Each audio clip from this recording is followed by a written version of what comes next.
Las manchas de herrumbre parecían trazar mares de sangre en la superficie oscura de la veleta de Mog. Con un siglo a sus espaldas, coronaba la punta de una vieja pica clavada en la cara exterior de la muralla de la fortaleza. Monstruosa, deforme, había sido forjada hasta adoptar la forma de un demonio alado de maliciosa sonrisa que había dejado al descubierto la dentadura, y toda ella se movía de un lado a otro, a merced de un viento cuyos embates protestaba a cada racha.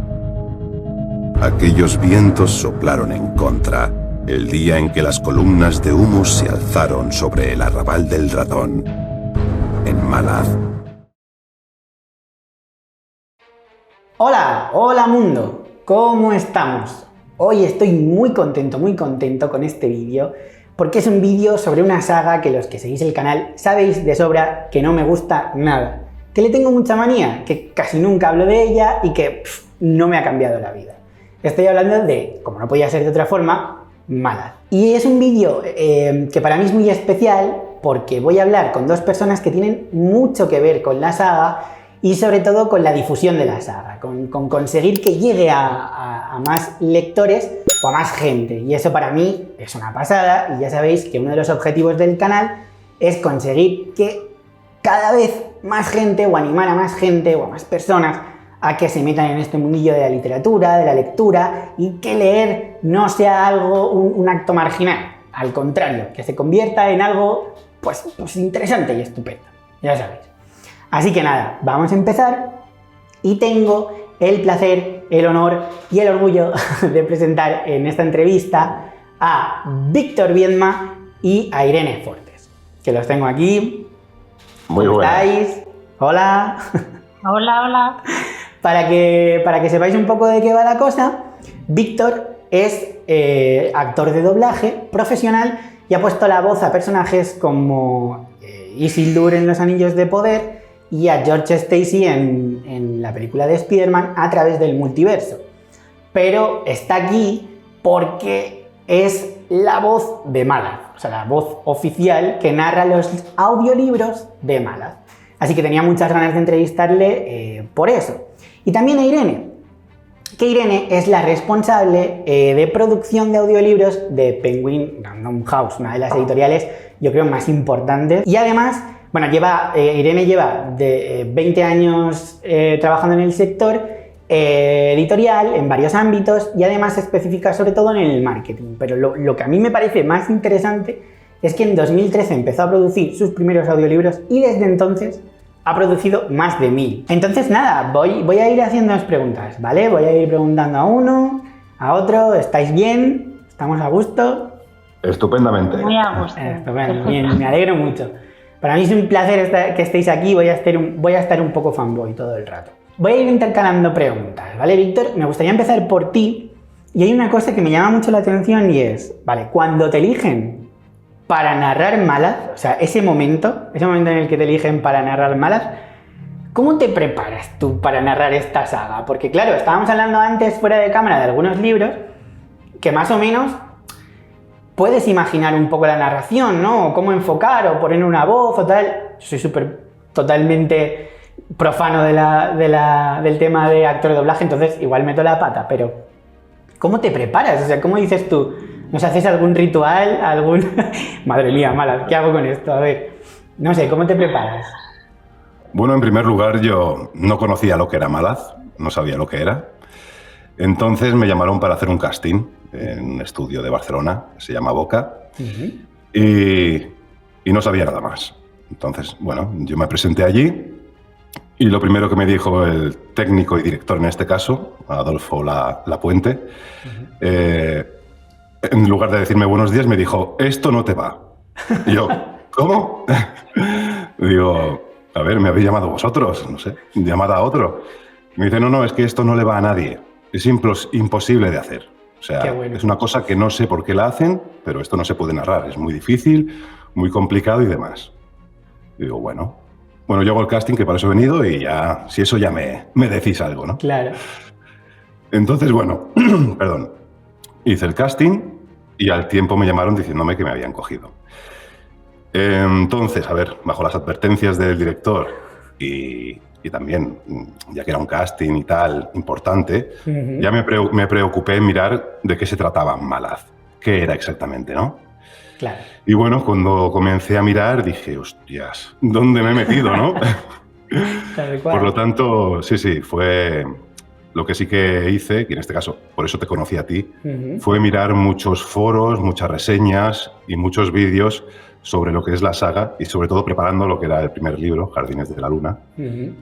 Y bueno, me sirvieron de mucho, la verdad. O sea, tener un pequeño resumen con y sin spoilers de todo me sirvió mucho a la hora de afrontar este gran reto que para mí yo creo que es lo más difícil que he hecho en tema de audiolibros y creo que es lo más difícil que haré nunca, vamos. Qué guay. O sea, me alegro muchísimo de que mis vídeos sirvieran para preparar a la voz de Malaz de un poco a la batalla, ¿no? De decir, vale, ya sé un poco a qué guay. Sí, totalmente. Cosa... Además, lo explicas muy bien, muy ameno y con un sentido del humor que a mí me gustaba. Y quizá por eso te elegí a ti, porque hay más canales que explican. Claro. Que también he mirado alguno, pero bueno, claro. Contigo me sentía muy a gusto viendo los vídeos y me enteraba bien de lo que era esta locura de universo de Malaz. Claro. Y bueno, ahí estamos. Actualmente estamos narrando el 5º libro, Mareas de Medianoche, y bueno, ya iremos hablando sobre la marcha. Hay una cosa que has dicho que me parece totalmente definitoria un poco de lo que es Malaz, y es lo que dijo el director que comentas, ¿no? O sea, lo de esto es imposible. Es que a mí es la primera palabra que me viene, porque ya la lectura es complicada. O sea, no sé si es que hay que tener músculo lector o simplemente hay que estar en el momento adecuado, pero ya es complicado. Yo pienso, narrar esto... ¡Wow! O sea, me parece que la palabra es difícil. Y cuando escuchas el audiolibro, todo fluye muy bien. O sea, mi primera impresión es, esto va a ser imposible de narrar. Pero cuando yo lo escucho, digo, esto fluye genial, fluye genial. O sea, es que esto se oye muy bien. Es que esa es la voz, más o menos, que yo tenía en la cabeza del personaje.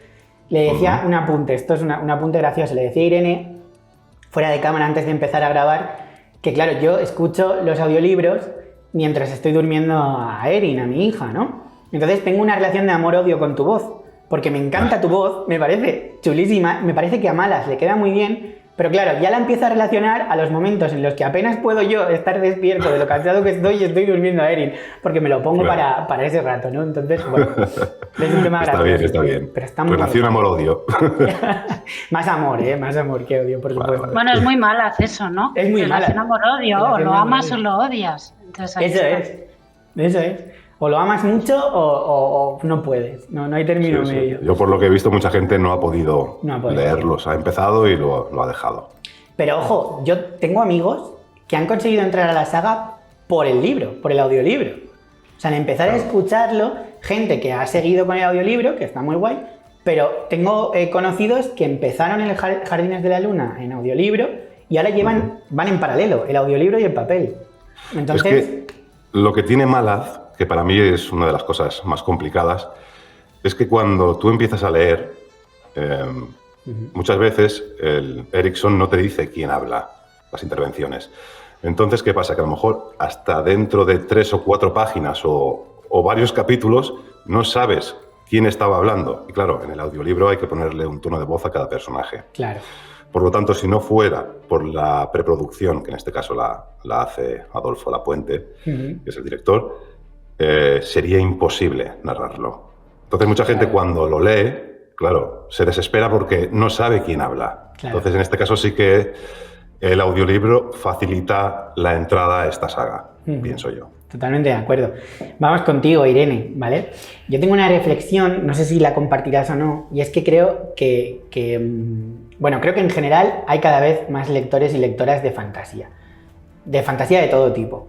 Antes, creo yo, cuando era chaval, más chaval que ahora, había un poco de nicho, ¿no? De la fantasía leía muy poca gente. Tú decías Tolkien, incluso antes de las pelis, o incluso con las pelis, era algo como muy de nicho.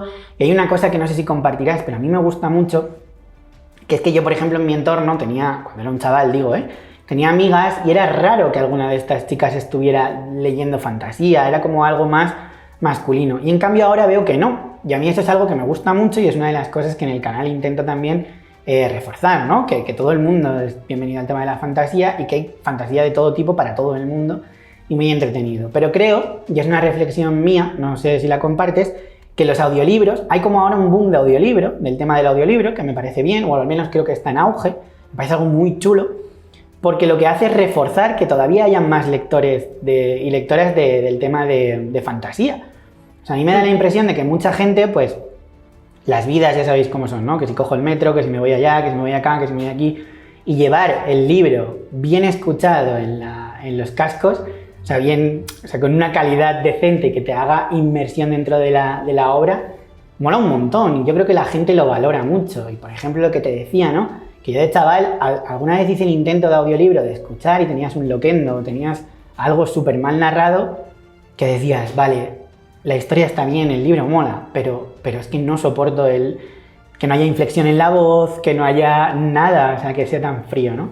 Entonces, bueno, después de toda esta disertación, que no sé si la compartes o no, ¿tú cómo lo ves? Yo la comparto totalmente. Es verdad que ha ido cambiando, ¿no? El mundo de la fantasía gracias a que, no sé, a que se ha abierto, yo creo, ayudado por el mundo audiovisual, ¿no? Se ha abierto al público en general. Entonces tenemos autores que los leen un montón de gente. Ahora actualmente tenemos a Rothfuss, por ejemplo, a Sanderson, tenemos a Tolkien, como decías. Entonces esto ayuda también a abrir esta temática que es la fantasía, que yo creo que es increíble y que te abre la creatividad, sobre todo cuando eres adolescente. Creo que es muy importante empezar a leer y tener este tipo de libros y de autores que te abren esta creatividad ayuda mucho a que luego sigas leyendo y seas un gran lector, ¿no? O sea, mucha gente empieza leyendo, como tú decías tú mismo, ¿no? Empezaste de adolescente leyendo este tipo de libros. Entonces, ayuda mucho el audiolibro también porque, para mí, por lo menos, no sé si estarás de acuerdo, a mí cuando escucho soy más creativa imaginando. Entonces, para la fantasía y para la ciencia ficción creo que a mí me ayuda personalmente. Entonces, soy mucho más creativa escuchando que leyendo. O sea, el sentido que usas es diferente, con lo cual la experiencia es diferente también. Entonces, sí que es imprescindible que tengas un gran narrador o narradora haciéndolo, porque si no la experiencia puede ser un desastre y ya dejar los audiolibros para siempre, cosa que no recomendamos. Siempre recomendamos escucha audiolibros y que sean buenos, sobre todo. Además, con lo que estás diciendo, Irene, es tal cual, porque yo era un poco audiolibros, yo soy muy de papel, a mí, es verdad que mi vida ha cambiado mucho con la Peque, con una serie de proyectos personales, pero tengo menos tiempo para sentarme a leer, por así decir, ¿no? Pero yo era muy de audiolibros hasta que escuché, te lo juro, Los Jardines de la Luna, ¿eh? O sea, fue como decir, wow, esto es un audiolibro, ahora sí, entonces se entra. Bueno, ya que te tengo, Irene, no te suelto, y es, ¿cómo es ese proceso de elegir un actor o actriz, o sea, una voz para una saga? O sea, ¿cómo es ese proceso? O sea, ¿qué características se tienen en cuenta para que una voz u otra? Porque claro, creo que, bueno, tú ya lo tienes clarísimo y lo habrás hecho 1000 veces, pero a mí me parece una responsabilidad enorme, porque es como un director de cine casi, ¿no? Tienes un papel muy bueno que si el actor no consigue dar la talla o no entra, te puede fastidiar la película entera o el personaje muy bueno, ¿no? Entonces, ¿cómo pensáis? ¡Buah, esta voz es la voz! Porque es algo, bueno, sí que tiene unos detalles objetivos, pero casi subjetivo, ¿no? En realidad. Sí, bueno, la voz es imprescindible, clarísimamente. Luego hay también un trabajo en equipo que luego podemos comentar si queréis. Pero la voz es la parte principal del audiolibro. Sin una buena voz se te cae todo. Entonces, en el caso, por ejemplo, te puedo poner el caso de Malaz, que es el que nos aplica y que yo creo que es bastante ejemplificante, ¿no? En este caso yo sabía que era un reto, o sea, tú imagínate lo que yo tenía ahí entre manos, ¿no? Decir, madre mía, ¿esto quién lo va a hacer? Entonces, primero es escoger el estudio, ¿no? Y pensar a ver quién lo puede hacer. Entonces, con Boca trabajamos mucho, con Adolfo también. Entonces, Adolfo ha dirigido otros audiolibros de ciencia ficción y de fantasy. Entonces, pensé que estaría bien que fuera él y que fuera el equipo de este estudio. Y entonces, a partir de ahí, sí que pedí un casting que normalmente pido casting a veces, o ya sé qué voz quiero, porque ya, ¿no?, con la experiencia, claro, pues te viene fulanito, menganita ahí a la cabeza y dices, no, esta persona seguro. Claro. Pero aquí yo quería abrir casting y un casting grande, o sea, fueron 4 voces las que me llegaron y pasó por muchas manos o por muchos oídos.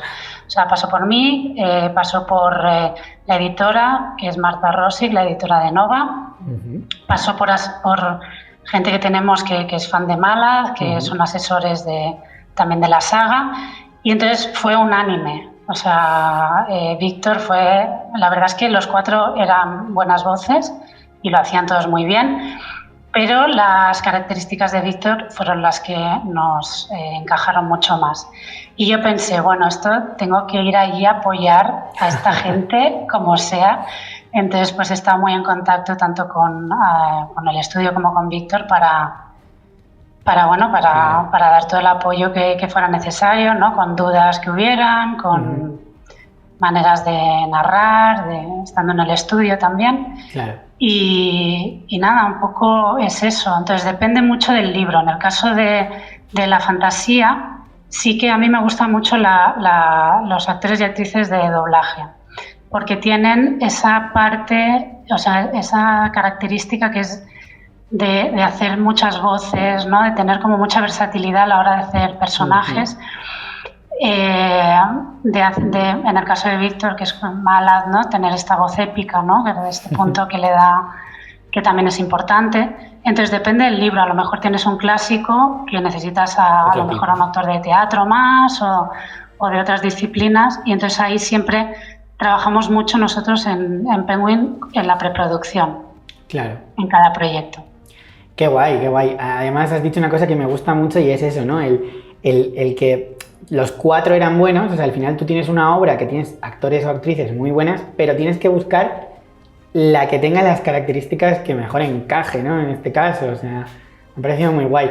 Y en esa línea, Víctor, bueno, ya lo hemos comentado, igual es un poco redundante, pero es que necesito saber un poco, cuando tú te enfrentas, ya te eligen, ya lo tienes y tal, decíamos que una de las cosas por las que es famosa o infame Mala es por su dificultad. Entonces,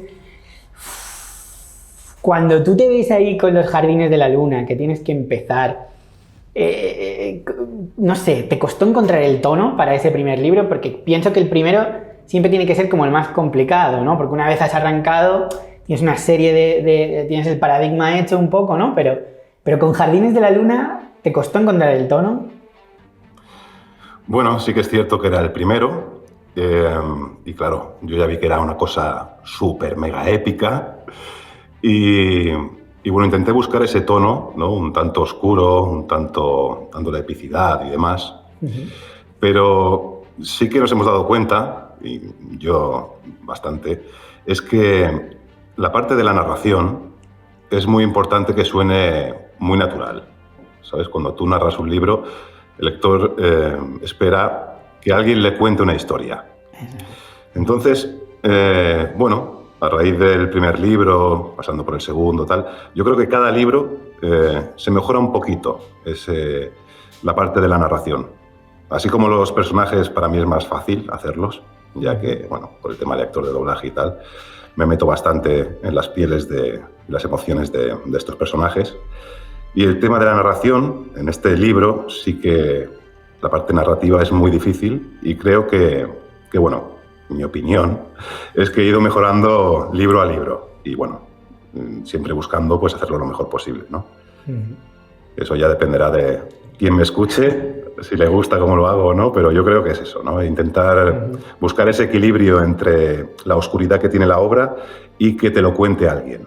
Claro, hacer casi eso de poema épico oral, ¿no? Pasado de generación en generación de forma oral, porque es lo que tú dices, o sea, Malas tiene mucho de eso, de esa oscuridad en la narración que además, bueno, luego lo veremos en otra pregunta, pero resulta ambigua muchas veces y parte de lo crudo y lo más expeditivo a lo más lírico y metafórico en una misma página. Entonces imagino que eso tiene que ser la parte más compleja, ¿no?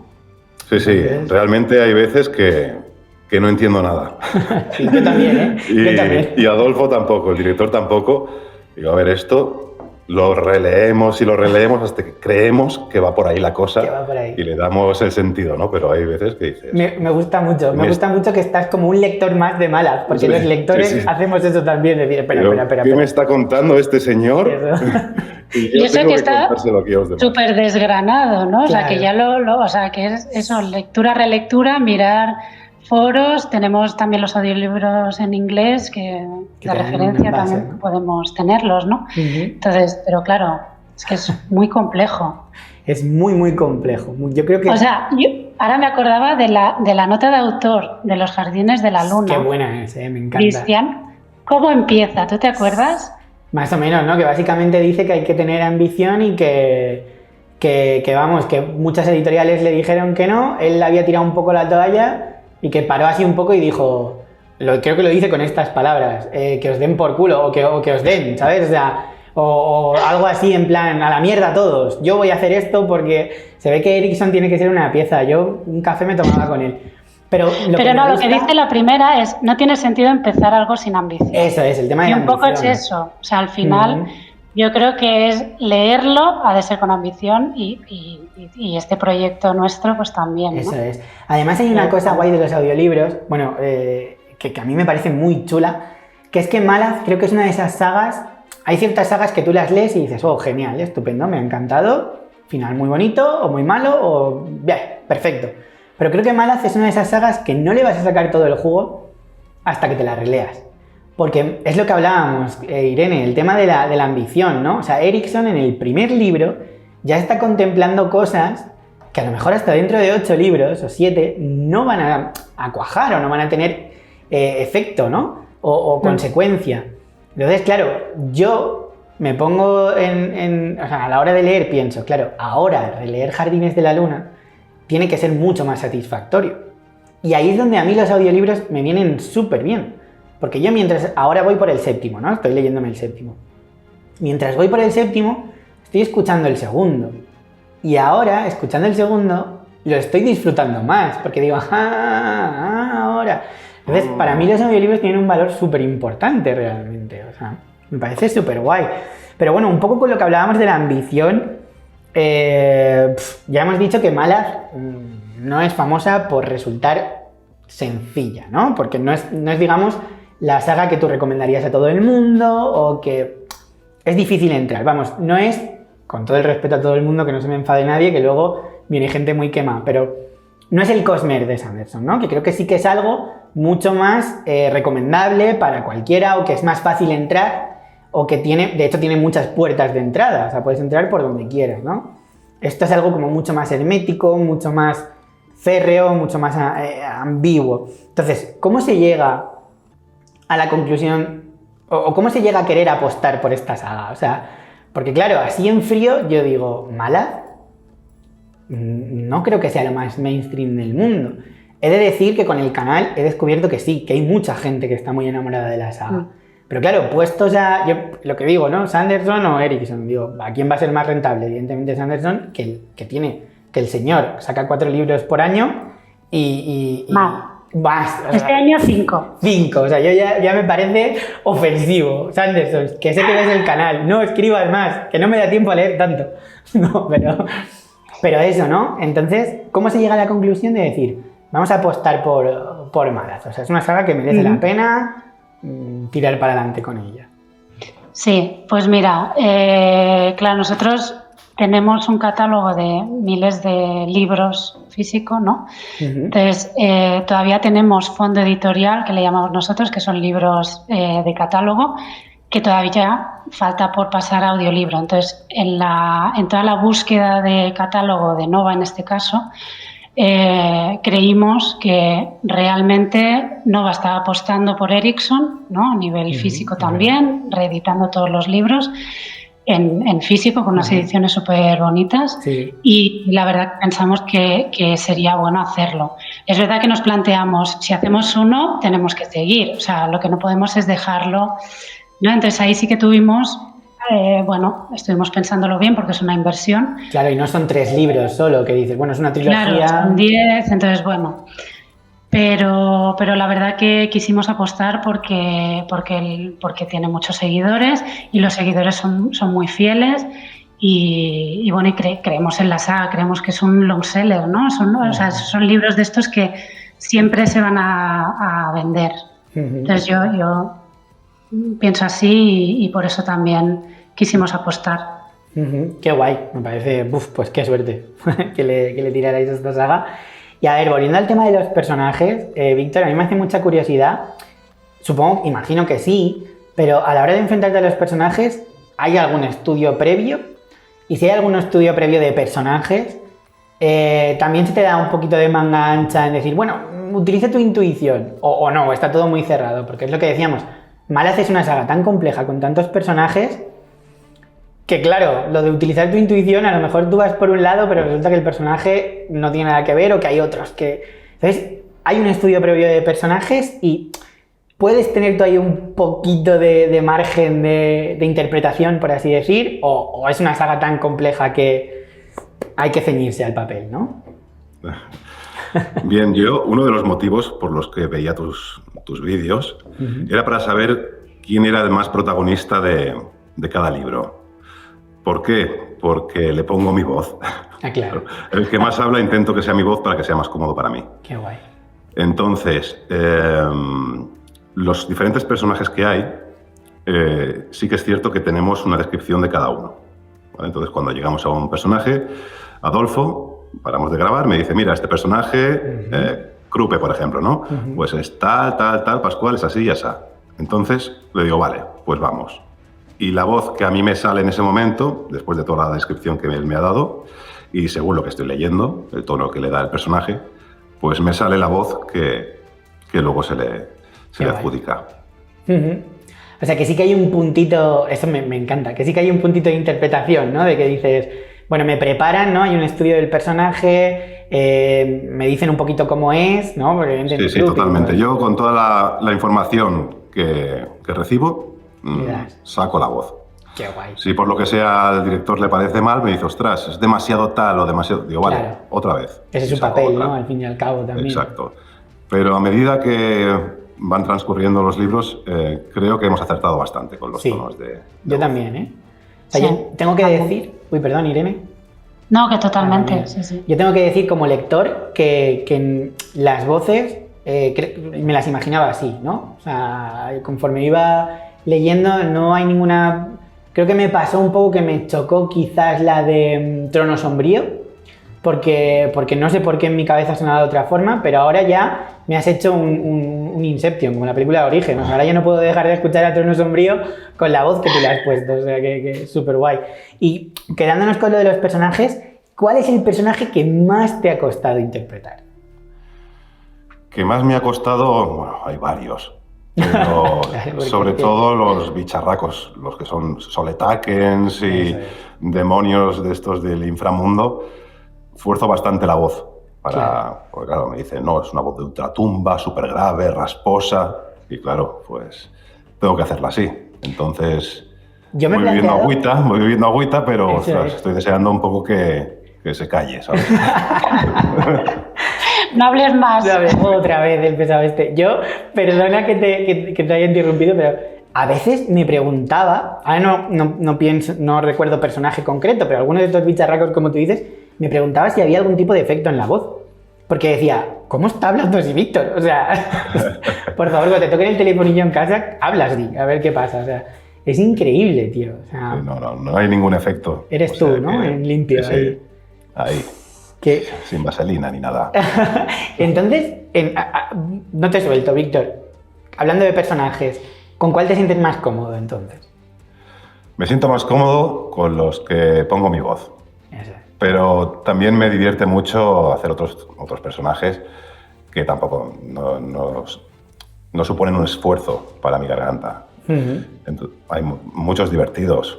O sea, Krupe, por ejemplo, es muy divertido. Que además parece que cuando sale él, como que hay una balsa de aceite en la historia, ¿sabes? Como que no puede pasar nada. Y luego también hay otros muy divertidos como Iskar Alpust, por ejemplo, También. Es muy divertido de hacer. Ahora estoy disfrutando mucho con Tejol en el quinto. En el vídeo último que hemos sacado de personajes favoritos de Malas, la gente me preguntaba, tío, Tejol, si es un personaje que no es aguerrido, no es violento, ¿no? No es agresivo, no participa en batallas, y decía, pero es que es un personajazo. Y Sí, yo, sí, la es muy verdad, divertido. Muy es divertido. que tengo muchas ganas, porque todavía no lo he escuchado, de escucharte interpretando esas conversaciones entre Tejol y Bicho, que tiene que ser oro puro. Bicho también es muy divertido, ya verás. Qué bueno. Tiene que ser oro puro. Vale, pues a ver, una pregunta que tenía aquí era un poco eso, ¿no? Que hay muchos personajes en Malas, o sea, si hay algo que abunda son precisamente personajes, y un poco la cosa era, ¿no te vuelves loco con tanta voz? O sea, porque al final imagino que tienes una interpretación, en un día de trabajo, por ejemplo, una jornada, igual tienes que interpretar fácilmente en Malas, en un capítulo, a 15 personajes. O más. O más. Sí, o más. No... Llega un momento, claro, yo no soy Carlos Latre, ¿sabes? Llego hasta cierto punto. Entonces, intento jugar con los... cómo decir las cosas, ¿sabes? Con los acentos, incluso a alguno le meto algún seseo, alguna respiración por medio. Intento cambiar un poquito ya, jugar un poquito más allá para que se diferencien, porque a veces las voces son muy parecidas entre personajes y coinciden en la misma escena. Claro. E intento jugar un poquito con eso. Claro, lo que añado realmente es porque hay mucho personaje masculino, además, justamente, y mucho personaje, mucha cantidad. Entonces, ahí también es ver las características de cada personaje, darle una intención, o sea, que puede jugar Víctor con eso también, ¿no? Sí. Claro, por eso un poco lo que decíamos antes, ¿no? De que el director prepara un poquito te prepara un poquito antes de cada personaje y tal, ¿no? Sí. Exacto. Tenemos una descripción de cada personaje y a partir de ahí trabajamos. Qué guay. Y bueno, sé que he dicho que íbamos a intercalar preguntas, pero ahora que estamos con los personajes, pues me voy a centrar un poquito. Víctor, no te suelto, no te dejo. Y ahora voy con Irene, de verdad. Vale, pero tengo una última pregunta sobre personajes que bueno, que me hace curiosidad. Y es, ¿tienes alguno favorito? O sea, ¿tienes alguno favorito, aunque sea a nivel personal, por cualquier cosa? Porque te guste más, porque estés más cómodo, o porque es el más difícil, pero resulta que es un personaje que te parece interesante. ¿Tienes alguno favorito? Hay muchos personajes interesantes, muchísimos, y hay algunos muy entrañables y carismáticos. Hay muchos muy simpáticos. A pesar de que no sale mucho en la saga, pero siempre está presente, claro, para mí, Anoman de Rey... Ahí está, sí, es que lo sabía, sí señor. Es que es muy buena la historia de este hombre, y lo de la espada Dragnipur, todo lo que conlleva, es increíble. Y parece eso, ¿no? Parece como que es un Superman, ¿no? Como que es invencible, se transforma también en dragón. Bueno, lo tiene todo este hombre. Aparte es un guaperas con el pelo largo, blanco y tal. Yo, vamos, es que a mí Anoman de Rey me puede invitar a un café cuando quiera. O sea, yo estoy a tope con él. Aparte es un tío que todo el poder que tiene y se le ve buena persona, no sé. Sí. De momento lo que he visto yo, se le ve... Está como por encima... A mí lo que me gusta mucho es que da la impresión de que está como 5 pasos por delante de todo el mundo. Exacto. De que es un tío que podría ser Dios, si quisiera, pero no lo es. Y que encima valora muchísimo a los humanos, porque me encanta la relación con Whiskey Jack en Memorias de Hielo, ¿no? De te podría decir, mira, tú eres un tío de que 40 años, yo tengo eones de vida, ¿sabes? O sea, y no, y lo valora como un igual, ¿no? Entonces dices... Tiene un atractivo brutal este personaje, o sea, a mí me encanta. Sí, es muy bueno. Pero ya te digo, hay muchísimos que son muy simpáticos y luego hay otros que también me sorprendieron en el libro anterior, La Casa de Cadenas, que por ejemplo sale Karsa Orlund, que como que lo ponen de prota, ¿no? Y como que lo... no sé cómo decirte, lo... Es un Conan de la vida, ¿eh? Karsa Orlund.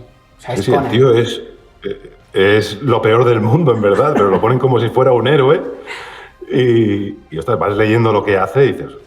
Él lo ve normal, sí, él lo ve normal, pero es un sádico. Es un sádico, es un antihéroe total. A mí me recuerda mucho a Conan, es eso, ¿no? El animal bestialote, bruto, que le dan protagonismo a este antihéroe y claro, no es normal. Normalmente los héroes son Los protas son de otra manera, blancos, ¿no?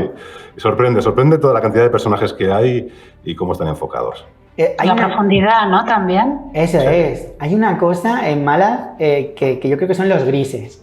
Es una de las cosas que creo que a mí me ha atraído mucho de Malaz y que creo que la fantasía, hasta cierto punto, ¿no? Pero suele pecar de blancos, negros, buenos, malos, un mal insondable que hay que vencer, un bien poderoso.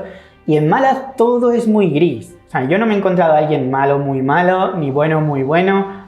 Buenos, muy buenos en situaciones en las que tiene que tomar decisiones complejas. Eso es lo que me ha parecido. Además, cada uno tiene su historia y toma las decisiones que toma por algo. Eso es. Vale, bueno, vamos a ir ya hacia la recta final. A mí me gustaría saber, Irene, te hago un par de preguntas ahí, volviendo al tema de los audiolibros, y es, ¿tú crees que el audiolibro está ahora en una buena posición, que puede ser un complemento estupendo para el papel, o queda camino por recorrer? Yo creo ambas cosas, es decir, creo que es un buen, bueno, es una experiencia, primero, o sea, para mí es una experiencia diferente al leer en físico o en ebook, ¿no? Es otra cosa. Para mí es entre ver una peli y leer un libro, ¿no? Totalmente. O sea, como que te despierta otro tipo de experiencia. Eso por un lado. Sí que es verdad que para la temática, para la fantasía y demás, mucha gente me ha dicho lo que tú comentas, que releen escuchando audiolibros y además se los escuchan varias veces, no una. Entonces yo creo que eso es muy interesante también.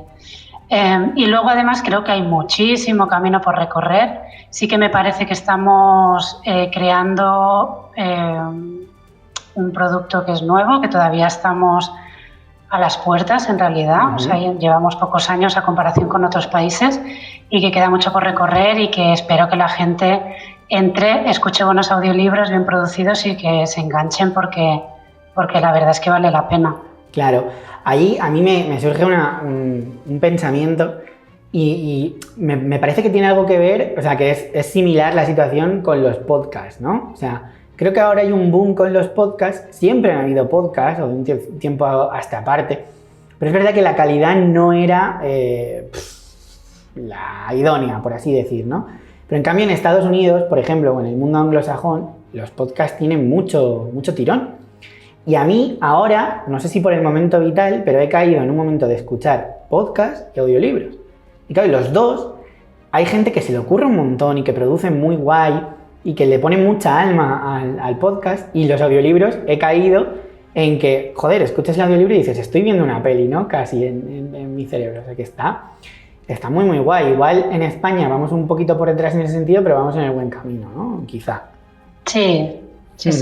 A ver, yo sí que, volviendo un poquito al tema de Malaz, o sea, ya de Malaz, es verdad que Malaz tiene un montón de descripciones, pero un montón de batallas, segmentos, pues no sé, con mucha crueldad. O sea, yo hay momentos, no recuerdo exactamente en qué libro, pero hubo un momento, creo que eran los Tistedur en una ciudad, que yo decía, por favor, o sea, es que tengo estómago hasta cierto punto, que yo creo que nos estamos pasando un poco. Entonces tienes pasajes así, pero también tienes pasajes muy ambiguos, como decíamos antes, ¿no? Como muy reflexivos, como muy metafísicos, incluso filosóficos. Entonces, ¿cómo encaras tú la narración de estos pasajes? No sé si decir más complejos, pero sí menos secuenciales, ¿no? Menos guión de cinematográfico y más introspectivos y más, ¿no? Bueno, pues con la voz. Claro. Intento los pasajes de batallas, estos interminables que dices, donde explican cómo se arrancan los miembros y todo demás, que nunca acaban, que son eternos, en hojas y hojas, yo pensando, bueno, todavía la batalla, ¿qué pasa? No se acaba.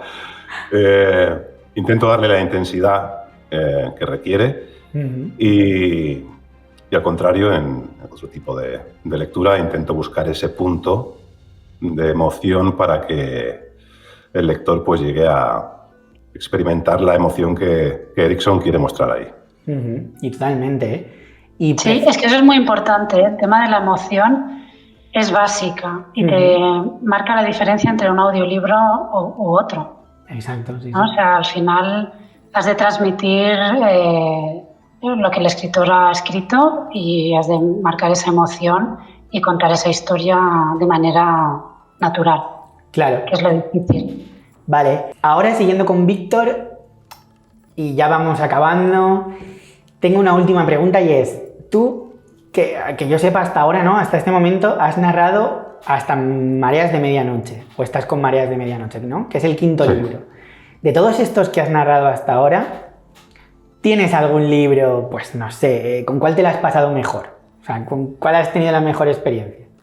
Puede entrar cualquier factor, ¿vale? Que digas, pues mira, resulta que grabando Memorias de Hielo me tocó la lotería, entonces estaba muy contento yendo a currar. O yo qué sé, cualquier cosa, ¿no? Pero ¿con cuál? No sé si por afinidad al libro o lo que sea has estado más diciendo, wow, ¿cómo mola esto?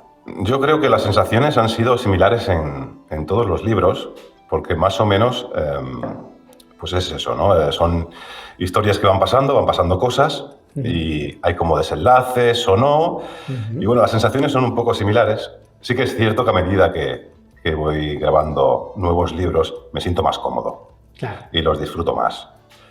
Entonces, por ejemplo, este que estoy haciendo ahora de Mareas de Medianoche, lo estoy disfrutando mucho y creo que está saliendo muy bien, muy fluido y contento, estoy ilusionado haciendo la saga y bueno, espero que todos los fans lo disfrutéis mucho porque lo estoy haciendo con todo el cariño.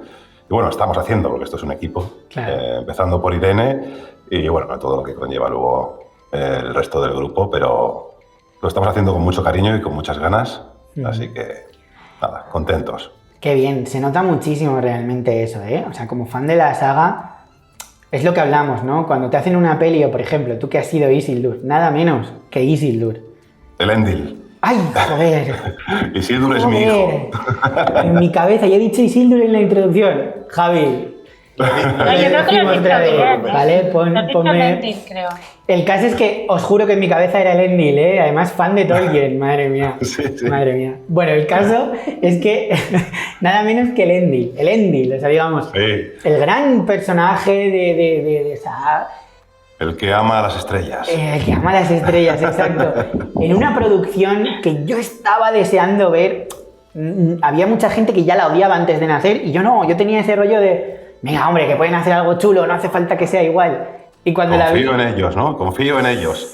capítulo tras capítulo, esto yo lo veía con mi mujer y mi mujer ponía un careto y decían, como de no voy a decir nada, no sea que Chris esté muy emocionado y le chafe. Y yo decía, no, sí, es que no, esto no despega. Entonces, y mira que yo suelo ver las obras audiovisuales en versión original, pero esta es que dije, tío, vamos a ver los 3-4 primeros capítulos en versión doblada, porque es que la voz de Elendil es una maravilla. Entonces, Hubo una anécdota con esto. sí.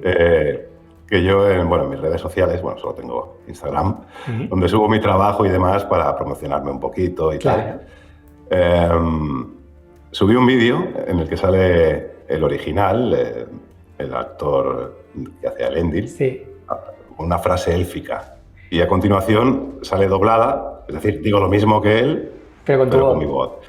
Y me escribió el actor, Joey Towe me escribió y me dijo en inglés, bueno, you win, o sea, tú ganas. Fue muy gracioso. Qué bueno, joder, qué Muy- subidón, muy- ¿no? Que muy- te muy diga el simpático. actor original. Qué chulo. Pues me parece súper guay. Pues un poco es eso lo que decía, ¿no? Que como fan, tú lo que quieres es que te cuiden el producto. O sea, por ejemplo, cuando vas a ver esta serie, tú dices, vale, entiendo que es difícil adaptar el Silmarillion, pero me van a cuidar un poco como fan. Yo no soy un fan de estos que todo tiene que ser exactamente como sucede en el libro, no pasa nada, pero que mantenga la esencia. Entonces, cuando tú escuchas un audiolibro, al menos mi percepción a priori, cuando me enfrento al audiolibro, quiero enfrentarme con ilusión, o sea, con ganas, con decir, me van a cuidar la saga, me van a dar lo que quiero escuchar, me van a dar...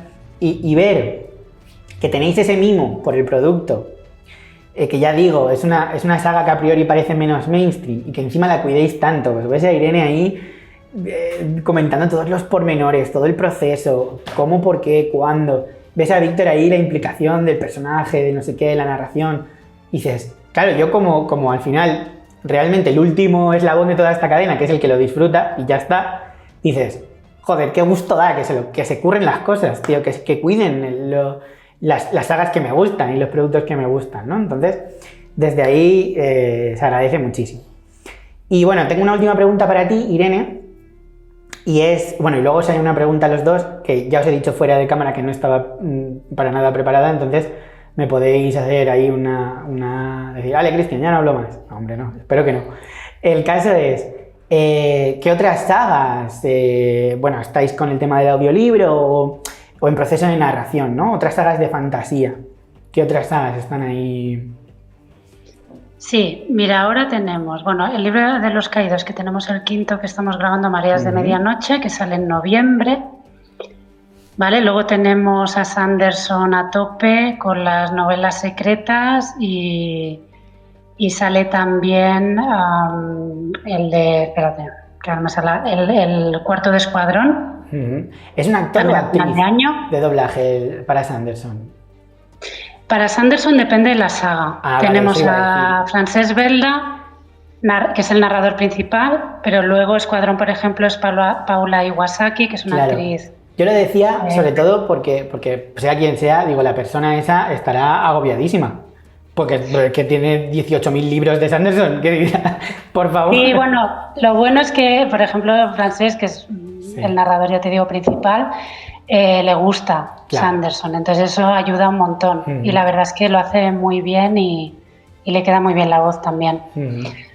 Luego estamos con Jemisin, estamos haciendo, o Jemisin, ahí las pronuncia, haciendo un libro. Ya tenemos la trilogía anterior también producida. Espera, que te voy a... Estaba mirando un poco porque así de memoria. No es poco, o sea, se dice rápido. La programación. Se dice rápido, pero son un montón de horas narrando, ¿eh? Sí, mira, este año lanzamos en enero la 5ª estación de Jemisin. Luego Ericsson, los que ya sabéis. Luego tenemos a China Miéville, que es ciencia ficción, pero bueno, con La ciudad y la ciudad. Es una maravilla, sí. Tenemos también a James S. A. Corey con la saga de Expanse, que también es increíble. Tenemos en octubre a Cixin Liu, que también pondrá voz Víctor, con La era de la supernova, los tres cuerpos. El problema de los tres luego, cuerpos. Sí, o sea que tenemos un montón de cositas así interesantes. Luego no sé si te puede interesar también Neil Gaiman. Hombre, total, ¿no? Creo pues que tenemos de mis 3 favoritos del mundo. O sea, Sandman para mí es increíble él. Sandman, pues me falta tatuármelo en algún sitio, no sé dónde y no sé qué. No sé si a muerte, a Sandman, pero me lo tengo que tatuar. O sea que imagínate. Pues eso, tenemos Material sensible, que es un libro de relatos de terror, que yo creo que será muy guay también. Qué guay. Luego hemos lanzado en catalán El Hobbit, con Jordi Buixaderas, que es la voz de Russell Crowe, de Daniel Craig. Eso tiene que sonar muy bien. O sea, tenemos a Joe Abercrombie, a Lucía Sobrado, o sea, Rothfuss, ¿no? O sea, que podríamos ahí hacer una lista bastante grande hay faena ahí, hay faena. De autores interesantes. Qué chulo, me alegro muchísimo, ¿no? Por lo que decíamos antes, de que pueda servir los audiolibros ya no solo como puerta, que a lo mejor yo es por deformación profesional, ¿no? Al final pienso que la puerta al papel, pero es que muchas veces incluso puede ser el medio para disfrutarlo sin más, y creo que eso hay que valorarlo también. Puede ser una pasada. Y me parece interesante que el mismo día que sale el libro de los caídos, de Mala, sale también Casa Capitular de Frank Herbert, que es el 6º de las crónicas de Dune. De Dune, qué guay. ¿No? O sea, hay un vínculo también muy chulo. Lo que decías, ¿no? Que como lector de Malas sí que entiendes, hay mucha conexión con Dune, y yo creo que ese lenguaje a veces más ambiguo, más difícil, lo que trata el lector con poca amabilidad, por así decir, ¿no? O sea, es más áspero. Pero es que en lo que tú decías, en la nota de autor de Jardines de la Luna, si no recuerdo mal, Erickson abiertamente dice que Dune fue una influencia directa, ¿no? Totalmente. Entonces... No me extraña, también es verdad. Yo los tengo pendientes. Tengo Dune la base, o sea, la primera la tengo leída y me la estoy releyendo. pero los siguientes no. Y fíjate que igual el tema de audiolibro me viene genial y lo disfruto. Seguro. Además el narrador te va a gustar también. Es la voz de Brad Pitt. Dani García. La típica de doblaje. Qué guay, qué chulo. Director de doblaje, sí. Es que da mucho gusto que las cosas se hagan. La verdad ha hecho muy buen trabajo también, ¿eh?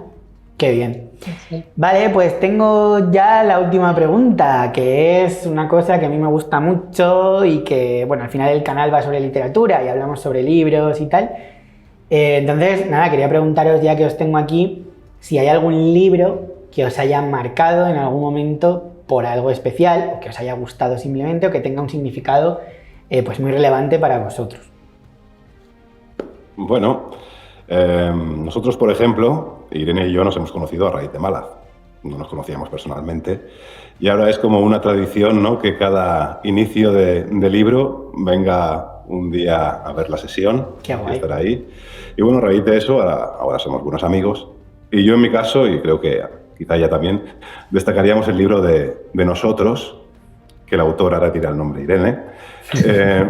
Damiatin, que esto lo miramos mucho, ¿eh? Muy bien. Mucho ahí. Damiatin. Claro. Pues es un libro que yo, por ejemplo, he disfrutado muchísimo narrando y creo que ha quedado muy bien, y gracias a que Irene era la directora. Así que ese libro es un vínculo que nos une, ha sido muy satisfactorio y creo que es un libro que gana más escuchado que leído, porque yo que lo leí un poco confuso a veces en aquella época, no sé si era normal escribir de esta manera, pero hay un montón de guiones por en medio que no tienen, no sé, sentido y cosas que quizá narrado es más fácil. Eso es, igual la voz ayuda, ¿no? Sí. Va de la mano al lector un poco. Aquí este libro es muy interesante porque es un libro que inspiró a Orwell para su 1984. Se escribió muchísimo antes, como 30 años antes, en 1920-21, ahora no recuerdo exactamente, pero y fue censurado. O sea, en Rusia es de un autor ruso y se censuró hasta los años 80, creo que en el 88 lo pudieron publicar. Entonces sí que es interesante. Es verdad que el autor, yo leyendo y también porque a veces dirijo, no siempre, ¿no?, porque yo soy productora, pero sí que a veces me gusta dirigir y este me pareció un libro súper interesante para poderlo hacer. Y se basaba mucho el autor en las películas mudas. Entonces por eso tiene esos guiones, ¿no? Tienes que hacer las pausas, o sea, replantearte las pausas en oral, porque en escritas las pone de una manera, pero en oral es como raro decirlo como está escrito, ¿no? Entonces ahí fue el trabajo de sacar esta producción adelante, que fue muy, muy bonita, la verdad. Me lo habéis vendido, ¿eh? O sea, lo quiero. ¿Sí? Lo quiero ya. Vale. Además, con todo. Escúchalo, ya verás. Todo lo que comenta Víctor, lo que comentas tú, padre intelectual de Orwell, autor ruso. Bueno, este autor lo tiene todo. Lo metieron en la cárcel los dos regímenes que había en Rusia. Primero, unos porque decían que apoyaba el régimen, o sea, que no apoyaba el régimen, y el siguiente porque decían que apoyaba el régimen anterior. O sea, escribir este libro al pobre no le salió muy a cuenta. Qué pasada. Pues bueno, pues me lo apunto, tomo nota. Y nada, ya está. O sea, creo que ha sido un ratito muy chulo, creo que ha estado muy guay. Hemos hablado de Malas, que eso era un poco la intención, pero también hemos hablado de otros libros, que eso siempre es un placer y siempre está genial. Y además hemos hablado un poco de literatura, que también mola, el tema de los audiolibros, de cómo enfocar hoy en día también este tipo de consumo de cultura, ¿no? Que al final es lo que yo valoro muchísimo, o sea, yo lo digo mucho. Menos TikTok y más audiolibros, ¿sabes? Sí, igual. Es una gran frase, ¿eh? Sí, yo... De hecho, en un vídeo, esto es una anécdota, pero Javi me llamó un poco la atención porque perdí los papeles. O sea, un vídeo que empecé... Normalmente intento no decir tacos, sino porque tampoco es mi forma de ser, pero hubo un momento que dije, ¡es que el puto TikTok! Y Javi hizo así como, frena. Ojo que nos censuran, ¿eh? Claro, sí. Entonces, nada, ha sido un verdadero placer. Muchísimas gracias por pasaros por el canal y espero que todo siga yendo súper bien, que tanto uno como otro os vaya estupendamente. A Víctor, espero escucharte en muchas más producciones. De hecho, el otro día mi sobrino me dijo, he ido a ver la de Spider-Man. Digo, ¿la has visto en español? Sí. Digo, ¿George Stacy? Pues es colega mío, ¿qué pasa? ¿Sabes? O sea, que muy guay. Y me dijo, sí. O sea, que súper. Sí. Yo ya voy presumiendo por ahí. O sea, que Qué bueno. Muy guay, muy guay. Así que nada, muchísimas gracias y nada. Gracias a ti por la divulgación y por ponerle tanta pasión. La verdad, nos gusta, yo creo que hablo en nombre de los dos, Víctor, que nos gusta la gente con pasión y que se implica tanto, entonces gracias de verdad. Por supuesto. Pues nada, que vaya súper bien todo. Nos veremos Muchas otra gracias. vez aquí, ¿eh? Un abrazo a todos. Hasta luego. Sí. Adiós.